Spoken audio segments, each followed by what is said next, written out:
Bonjour à tous, bienvenue sur ma chaîne Grand Club FCB. Si vous êtes nouveau sur ma chaîne, n'hésitez pas à vous abonner.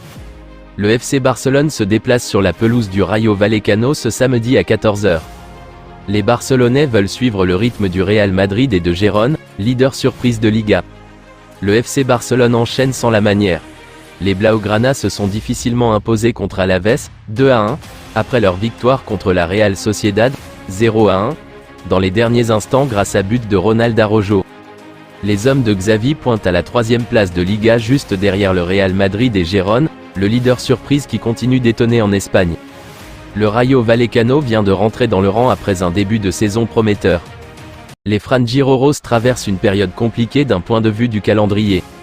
Ils viennent d'affronter le Real Madrid, 0-0, puis le leader Gérone, 2-1, et doivent désormais affronter le FC Barcelone.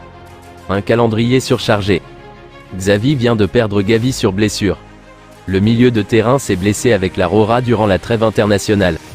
Le Catalan devrait être éloigné des terrains jusqu'à la fin de la saison.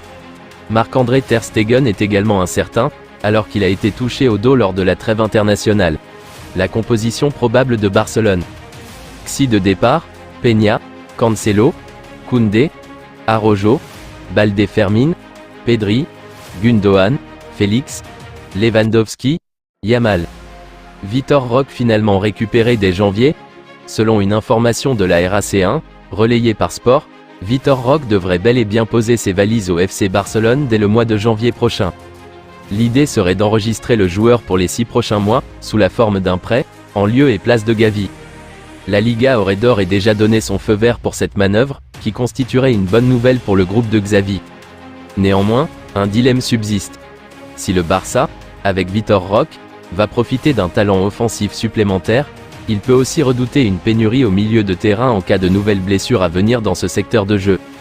C'est pourquoi les dirigeants catalans chercheraient actuellement la meilleure formule pour signer, en parallèle, un milieu. Cela pourrait passer par la vente d'un joueur de l'effectif professionnel. Qui fera les frais de cet ajustement lors du mercato hivernal? Affaire à suivre de très près.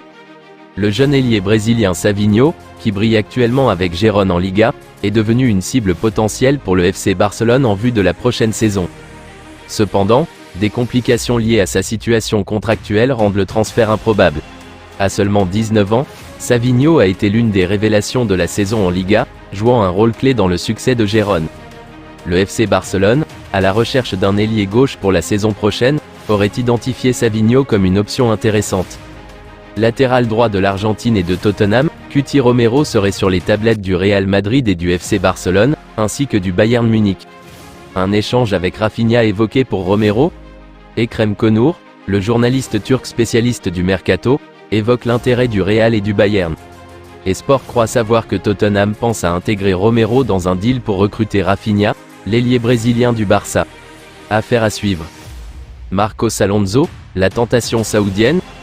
Peu ou pas dans les plans de Xavi cette saison, Marcos Alonso pourrait quitter la Catalogne dès cet hiver. Selon El Mundo Deportivo, le profil de l'Espagnol intéresserait particulièrement certains clubs de la Saudi Pro League qui seraient, de surcroît, enclins à lui offrir un gros salaire. Al Hilal, Al Ettifaq et Al Ittihad se sont renseignés sur sa situation. Cependant, l'option n'est pas encore claire et le joueur ne veut pas se précipiter. Je vous remercie d'avoir regardé ma vidéo, n'hésitez pas à vous abonner pour plus de contenu similaire.